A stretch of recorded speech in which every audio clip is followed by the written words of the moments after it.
Israel Hamas युद्ध के बीच Gaza Israeli फौज के लिए मौत का वो कुआं बन गया है जिसमें गिरने के बाद अब आईडीएफ का वहां से निकलना नामुमकिन है और जो भी सैनिक गाजा में जाते हैं उनका जिंदा वापस लौटना एक तरह से नामुमकिन है, क्योंकि हमास के लड़ाके आईडीएफ को गाजा से ही सीधे जहन्नुम में भेज रहे हैं। हमास के हमलों की वजह से आईडीएफ की कमर टूट चुकी है। लाखों सैनिकों को गाजा में उतारने के बाद भी आईडीएफ हमास का सफाया नहीं कर पाई। उल्टा अब गाजा की हर गली कूचे पर हमास के लड़ाकों ने आईडीएफ के लिए मौत का दरवाजा खोल दिया है।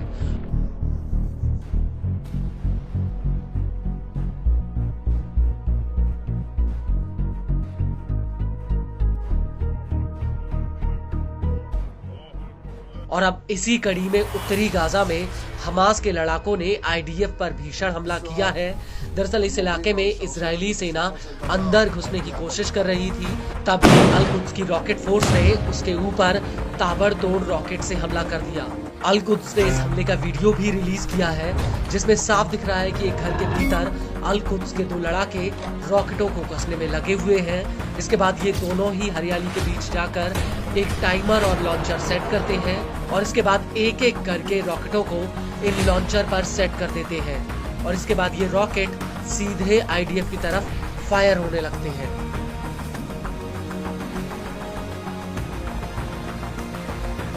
और इस हमले के बाद अल कासिम के लड़ाकों ने उत्तरी गाजा के बेत लहिया में आईडीएफ के ऊपर एक बहुत बड़ा अटैक किया है। अल कासिम ने इस हमले का एक वीडियो भी रिलीज किया, जिसमें सबसे पहले ड्रोन के जरिए एक घर को चिन्हित किया जाता है।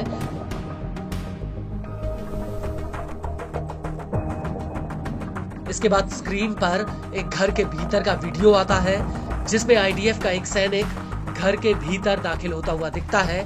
ये सैनिक घर का मुआयना करके बाहर निकल जाता है और इसके पीछे पीछे अल कासिम का एक ड्रोन भी जाता है और ये ड्रोन आसमान में उड़कर आईडीएफ के ऊपर निगरानी करता है। तभी ये सैनिक आगे की तरफ जाता हुआ दिखता है और इसके बाद कुछ सैनिक इसी घर में राइफल लेकर फिर से दाखिल हो जाते हैं और तभी अल कासिम का एक लड़ाका स्क्रीन पर एक सैनिक को चिन्हित करता है। इसके बाद तीनों सैनिक आपस में कुछ बात करते हैं और इसके बाद वहां पर फायरिंग शुरू हो जाती है और ये सैनिक वहां से भागने लगते हैं।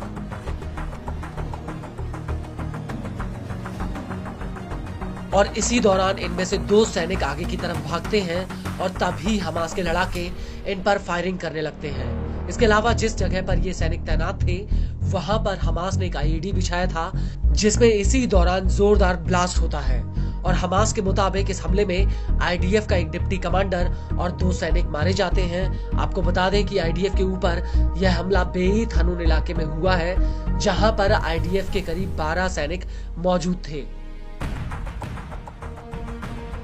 इस सब के बीच आपको ये भी बता दें कि इधर गाजा में आईडीएफ हमास के हमलों से दहल रही थी, वही वेस्ट बैंक के अलग अलग हिस्सों में आईडीएफ के खिलाफ फिलिस्तीनी लड़ाकों ने एक बहुत बड़ा अटैक कर दिया।